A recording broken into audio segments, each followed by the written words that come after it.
Canada is drawing a line in the Arctic. Prime Minister Mark Carney has publicly called President Donald Trump's new tariff threats over Greenland an escalation, a term rarely used by Ottawa for a close ally. This isn't just another trade spat. It's a warning that Washington's latest move could fracture NATO, destabilize Arctic security, and force Canada into a far more assertive role than anyone in Washington expected. It's a serious situation, and we're concerned. We're concerned about this escalation, to be absolutely clear. We always will support sovereignty and territorial integrity of countries wherever their geographic location is. The future of Greenland, decisions about the future of Greenland are for Greenland and Denmark to decide. I had conversations with the NATO Secretary General in Paris 10 days ago, within the past 2 weeks at least, about how we're going to further enhance that security umbrella. It's something that Canada is working on already and contributing to, when I say working on within the broader Arctic.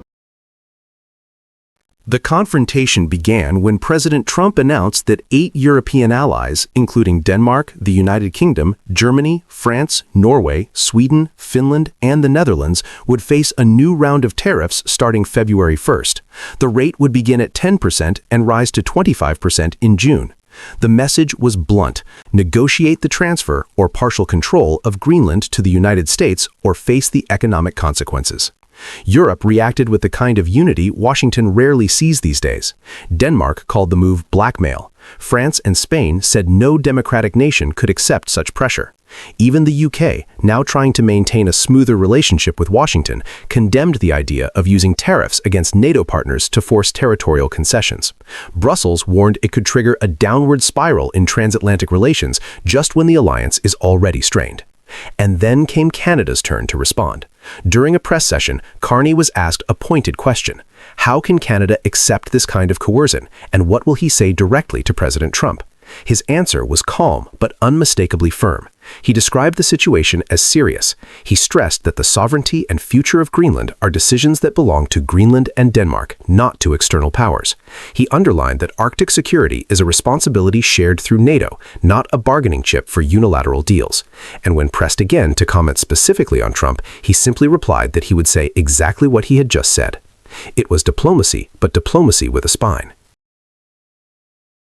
Carney's language may sound measured, but in diplomatic terms, calling a U.S. policy toward allies an escalation is significant. For Canada, which has spent years navigating the turbulence of Trump's trade agenda, this moment marks a transition. Ottawa is signaling that there is a boundary beyond which pressure tactics cannot be tolerated. By emphasizing sovereignty, the rule of law, and alliance norms, Carney is refusing to legitimize the idea that a territory can be acquired through economic intimidation. This marks a subtle but real evolution in Canada's foreign policy posture. Throughout Trump's second term, Ottawa has often tried to avoid direct confrontation, seeking compromise on auto rules, critical minerals, and energy trade. But the Greenland issue is different. It touches the core of Arctic governance, an area where Canada has deep strategic interests. It also touches a principle Canada considers foundational: sovereignty is not for sale. Europe's reaction has been unusually unified. From Copenhagen to Madrid, leaders rejected Trump's tariff threat with a clarity that has become rare in transatlantic politics. Canada's response, though softer in tone, aligns with Europe in substance. Both insist that territorial integrity cannot be negotiated under duress. Both argue that Arctic stability depends on cooperation, not coercion, and both see NATO as the appropriate forum for any discussions involving regional security. This alignment matters. Europe may be the immediate target of the tariffs, but Canada's voice carries a particular weight in Arctic matters.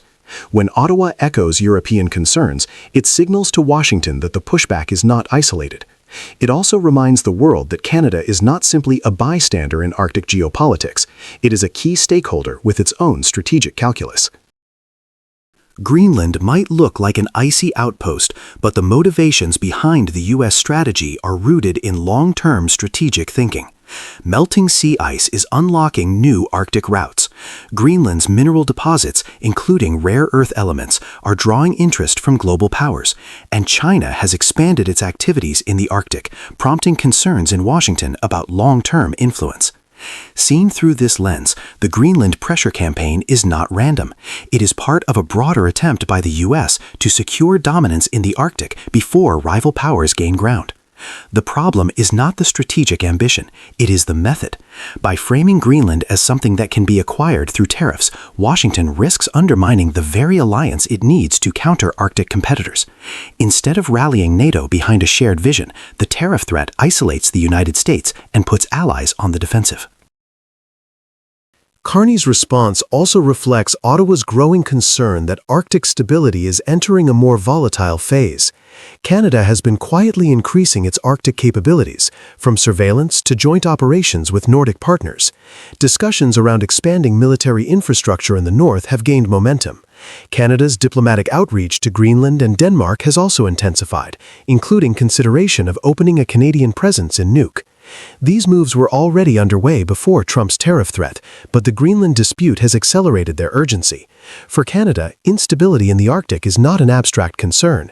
It is a direct challenge to national security. The country shares vast Arctic coastlines, relies on fragile northern ecosystems, and maintains long-standing partnerships with indigenous communities that have lived in the region for millennia. Any escalation in the region puts those interests at risk. By affirming that Arctic security belongs within NATO's framework, Carney is reinforcing a principle Canada has defended for decades. The Arctic must remain governed by cooperative structures, not unilateral deals or power plays. This episode adds to a growing list of tensions between Ottawa and Washington. Trump's renewed tariffs on steel, aluminum, and other Canadian exports have already reshaped North American trade. Auto tariffs remain an ongoing threat. Disagreements over energy flows, critical minerals, and emissions policy have intensified throughout 2025 and into 2026. Carney's choice to openly label the Greenland policy as escalation sends a message that Canada is no longer willing to absorb every shock quietly. The Trudeau years were defined by attempts to maintain harmony, even when relations became strained. Carney, however, appears to be drawing firmer boundaries. If Washington's policies threaten Arctic stability or undermine a rules-based alliance, Canada will speak up, even if it risks friction with its closest neighbor. This does not mean Ottawa is seeking confrontation. It simply means the geopolitical environment has changed. With the Arctic becoming a critical frontier and global power balances shifting, Canada cannot afford a passive stance. The Greenland dispute is no longer a sideshow. It has become a test of how far the United States is willing to push its allies and how firmly those allies are prepared to push back. Europe has already drawn its line. Now Canada has added its voice, grounding its position in sovereignty, stability, and the integrity of the Arctic. Whether Trump follows through with the February tariffs will determine the next phase of this crisis. But for now, one reality is clear. The Arctic has entered a new arena of geopolitical competition, and Canada has chosen to defend the region's stability rather than endorse coercive tactics. As this story develops, the central question will be whether NATO can hold together under the pressure, or whether this escalation becomes the spark that permanently reshapes the Arctic power balance. Western Canada is the focus of many projects aimed at ramping up the Canadian economy as we head into this new year. From a potential pipeline to the Pacific to the expansion of the Port of Churchill.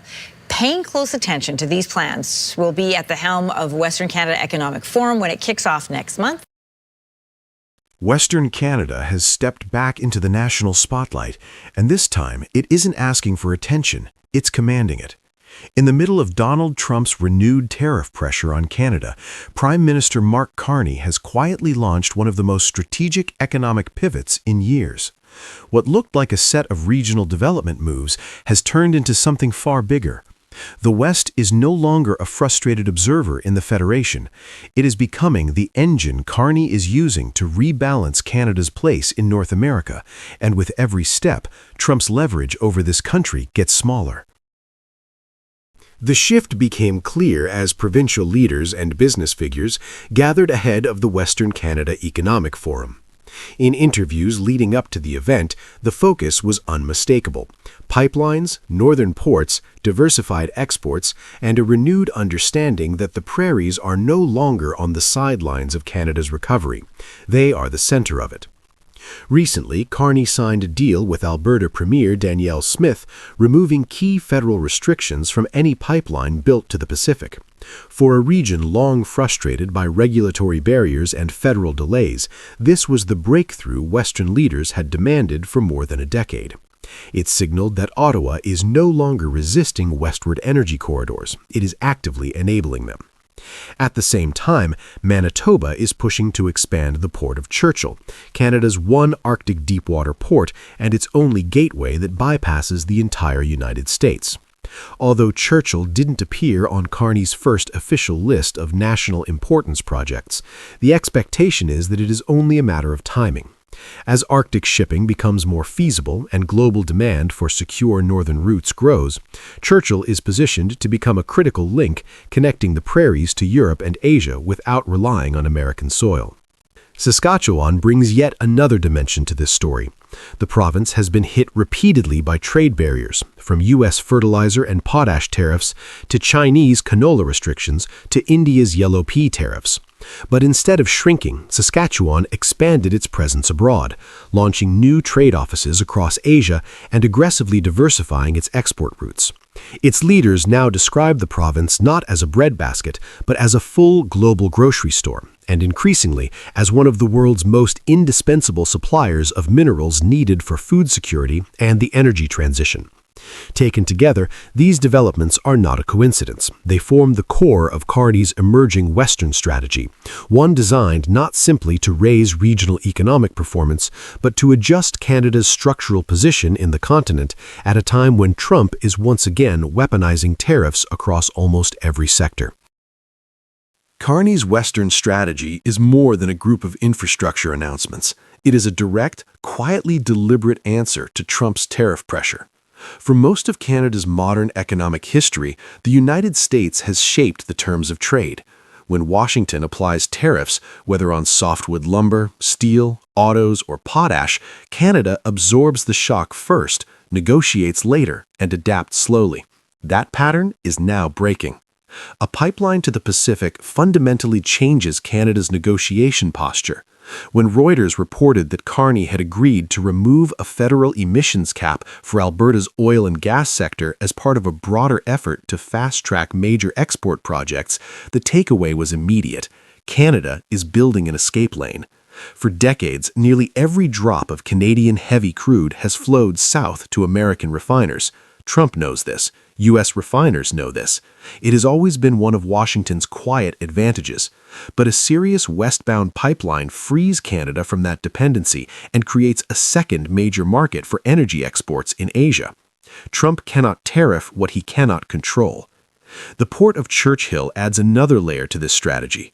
If Churchill modernizes and scales up, as industry groups expect, it becomes a trade corridor that sidesteps the United States entirely.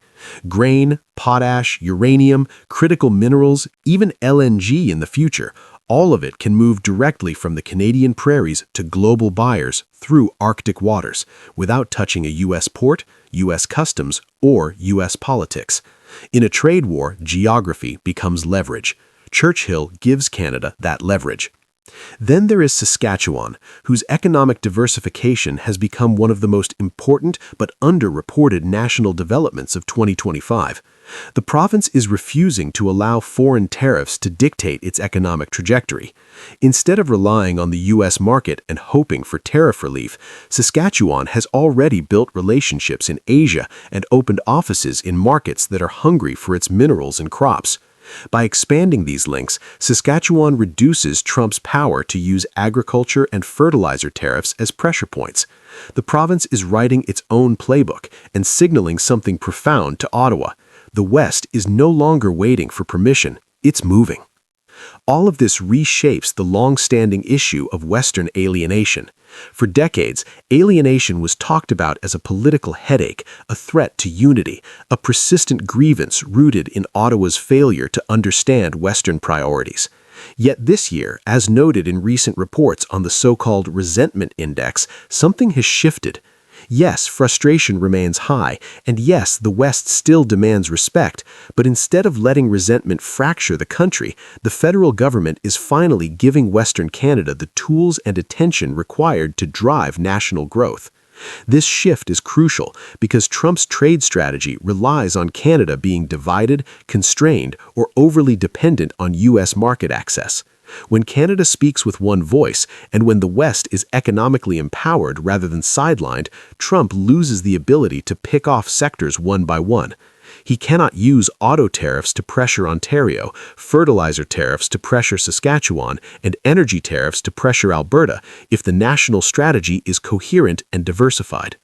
Washington, especially under Trump, underestimated Western Canada. It underestimated how quickly Alberta's energy logistics could evolve, how expansive Saskatchewan's export base had become, and how strategically significant Churchill could be in a warming Arctic. Trump expected a reactive Canada. What he is getting under Carney is a proactive one.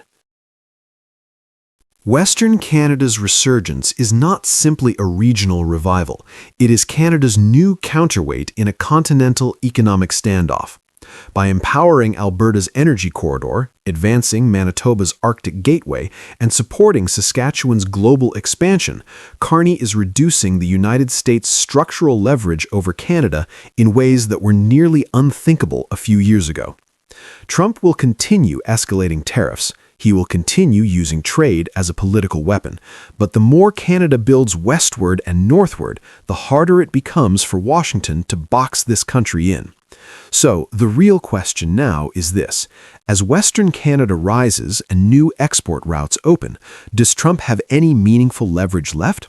Or are we watching the moment Canada finally steps out of the U.S.'s economic shadow and writes its own continental destiny?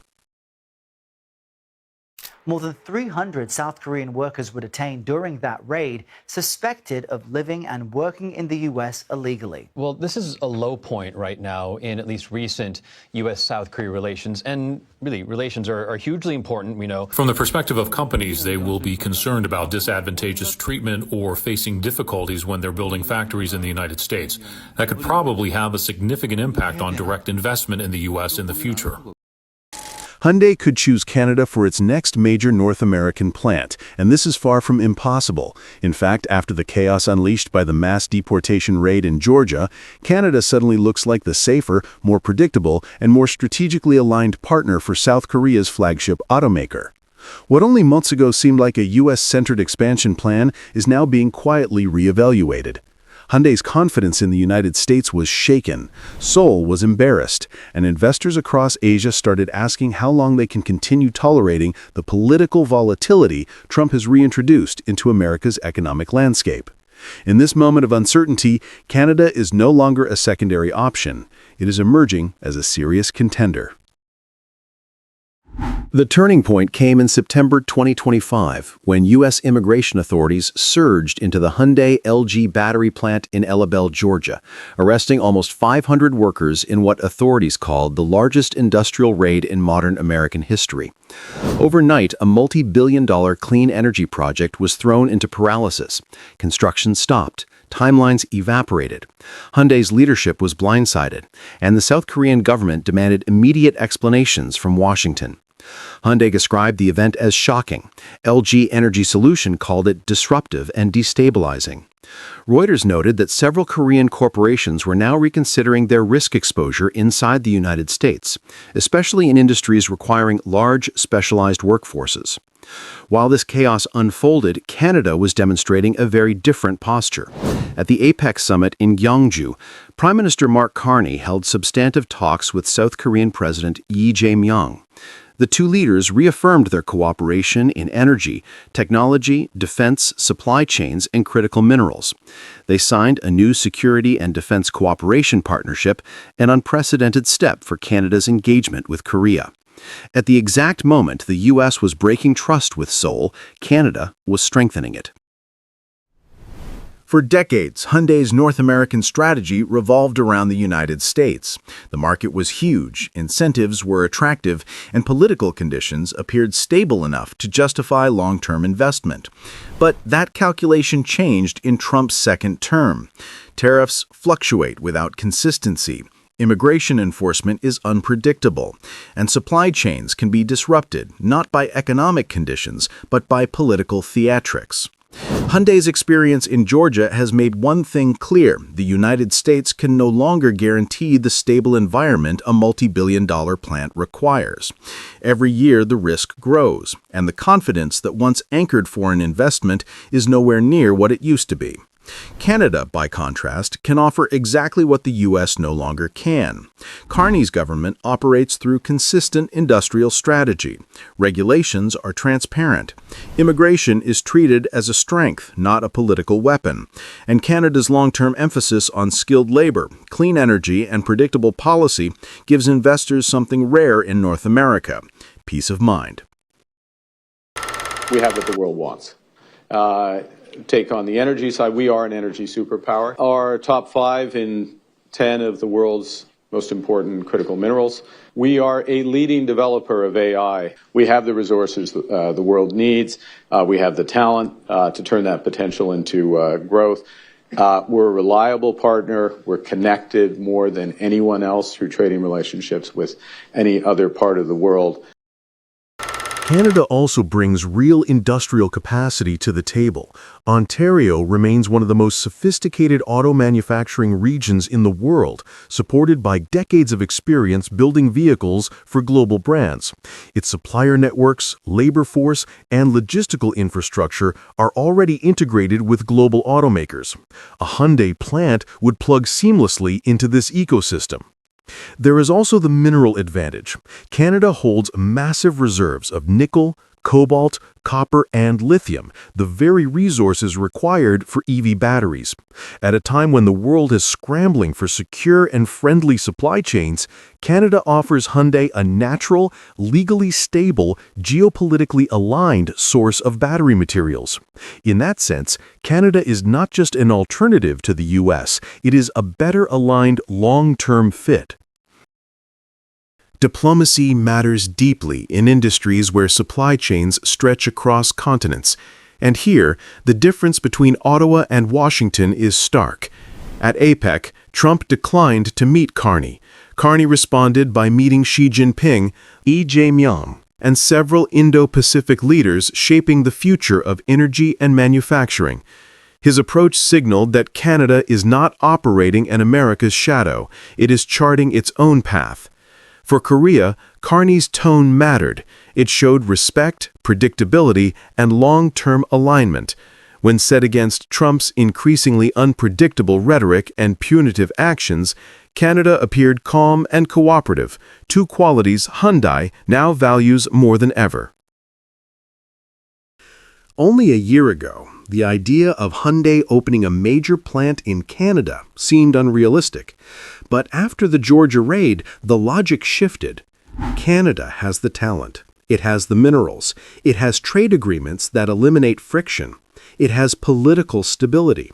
It has a government focused on Asia, not hostile to it. And, unlike in the U.S., Hyundai would not need to worry about its workforce being detained on camera during a morning police sweep. What was once a hypothetical scenario now feels entirely plausible. If Hyundai announced that its next major EV or battery plant would be in Canada, the impact would be immediate and enormous. Economists would expect thousands of direct jobs and many more indirect positions across logistics, metals, minerals, parts manufacturing, research, and regional development. Provinces like Ontario, Quebec, Alberta, and British Columbia would compete aggressively for it, offering land, workforce guarantees, and incentives. Diplomatically, the symbolism would be even sharper. A major South Korean automaker shifting expansion from the U.S. to Canada would signal that American political risk is no longer tolerable. Other global manufacturers, Japanese, European, or Southeast Asian, would notice. They would begin running their own calculations, and Washington would find itself facing the consequences of its own unpredictability. For the U.S., this would not just be an economic loss, it would be a reputational blow. And for South Korea, it would mark the moment its corporations finally stopped absorbing the cost of American political chaos. And beyond the immediate numbers, the long-term implications could be transformational. A Hyundai plant would anchor new supply chain corridors, stimulate mining development in Canada's northern regions, and accelerate domestic battery research. It could also trigger a wave of follow-up investment from Korean suppliers, companies that traditionally cluster around Hyundai wherever it sets up shop. In effect, one decision from Hyundai could reshape Canada's entire industrial landscape for a generation, making the country a true North American manufacturing pillar rather than a peripheral player. Hyundai never wanted to rethink its North American strategy, but the United States forced that reconsideration upon them. The mass deportation raid cracked the foundation of trust. The inconsistent tariffs widened that crack, and every politically motivated enforcement action pushed Hyundai a little further away. Canada, meanwhile, has quietly positioned itself as the rational alternative, stable, predictable, globally connected, and diplomatically respectful. So now the question is simple. If Hyundai must choose between Trump's volatility and Carney's stability, why wouldn't it choose Canada? This is no longer unthinkable.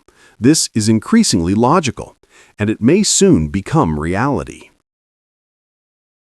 We are going to build big. Because we're going to build big and build often, it's a little more than $80 billion between now and the end of the decade. Now, as much as possible, we will concentrate that on areas where there is dual-use applications. AI is an example, critical minerals is another example, decarbonization, a number of those technologies are there. Mark Carney has just delivered one of the most revealing interviews of his premiership, and it exposed something Washington did not expect. While Donald Trump has spent months trying to force Canada back into dependency through tariffs, intimidation, and economic threats, Carney calmly sat on stage in Calgary and explained, with almost unsettling composure, exactly why those tactics have no hold over Canada anymore. There were no theatrics, no raised voices, no political jabs, yet somehow the quiet tone made the message even louder. Canada has moved on, Trump's leverage is shrinking, and the world has begun to notice. This video breaks down how a single interview revealed why Trump's pressure strategy has failed and why Canada is entering a new phase of strategic independence that Washington can no longer ignore. So when you look at it from an energy perspective, we start with our strengths, oil and gas, conventional, but also the innovations that we've done. We have one of the cleanest grids in the world, 80% plus clean power across the country, hydro nuclear at the core of that. We have the ability to double, possibly triple that over the course of the next 15 years. What was supposed to be a standard conversation about LNG, energy grids, and infrastructure quickly turned into a declaration of direction for Canada. Carney confirmed that Canada intends to double its non-U.S. exports by 2030 and expand its energy capacity across LNG, nuclear, hydro, low-carbon oil, and hydrogen. He spoke about building an AI ecosystem that isn't dependent on American hyperscalers, a national research architecture strengthened by a $1.7 billion plan to attract top global researchers, and a broader industrial renewal built on critical minerals, domestic processing, and applied R&D. The moment that sent shockwaves through policy circles in Washington came when Carney said, almost casually, we do need to have greater diversification. He made it clear that although the United States remains an important partner, Canada is no longer willing to hinge its economic future on a country whose trade policy changes with every political mood swing. Trump believed Canada had no choice but to accept Washington's demands, but the interview revealed that Canada has already built the escape routes and is walking through them confidently. For more than a year, Trump has tried to drag Canada back into economic submission by weaponizing tariffs across steel, autos, clean energy components, and lumber. His team assumed that Canada, deeply tied to the U.S. market, would eventually fold. But Carney's interview showed that those tariffs didn't weaken Canada, they accelerated its pivot away from U.S. dependence. Canada used the turbulence to justify an ambitious industrial overhaul. Ottawa accelerated critical mineral development, unlocked new LNG export corridors, negotiated new trade pathways across Asia and Europe, and secured deeper partnerships with South Korea and Japan. Instead of intimidating Canada, Trump inadvertently pushed it to diversify faster than at any point in the last 40 years. It is difficult to overstate the miscalculation. Trump expected fear. Instead, he sparked strategy. Carney's explanation of Canada's future energy landscape was perhaps the most damaging blow to Washington's assumptions. He described a country with one of the cleanest grids on the planet, powered by hydro and nuclear, and capable of doubling or even tripling its clean generation capacity. He spoke of LNG projects built on low-carbon foundations, hydrogen pathways being commercialized, nuclear expansion underway, and interprovincial energy corridors that would reshape the national grid. In contrast, the United States under Trump is swinging between extremes, blocking offshore wind projects, undermining clean energy credits, and igniting uncertainty for renewable developers. Carney positioned Canada as the dependable supplier in a world that is desperate for stable, low-risk energy. Reliability, not volume, is becoming the new currency of global power, and by that definition, Canada is rising just as the U.S. is becoming more unpredictable. A recurring theme in Carney's interview was the quiet but decisive shift happening in Canada's resource strategy. Instead of exporting raw materials and letting other countries control processing, Canada is now building its own processing capacity, especially in Quebec and Ontario. This reduces dependence on China, but has an equally profound effect on Canada's relationship with the United States. It eliminates one of Trump's favorite pressure points. Washington has long assumed that Canada needs the U.S. market to monetize its mineral resources. But by controlling both the extraction and the processing, Canada no longer has to accept American terms. Mineral supply chains backed by G7 partnerships and EU investment give Canada more choices and fewer vulnerabilities. Trump can tariff aluminum or steel, but he cannot tariff an industry Canada now controls from the ground all the way up the value chain.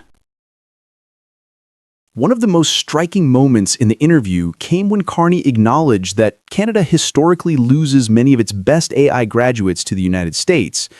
But instead of accepting this as inevitable, he laid out a plan to reverse the trend, a new productivity superdeduction that makes R&D and data infrastructure far more attractive inside Canada.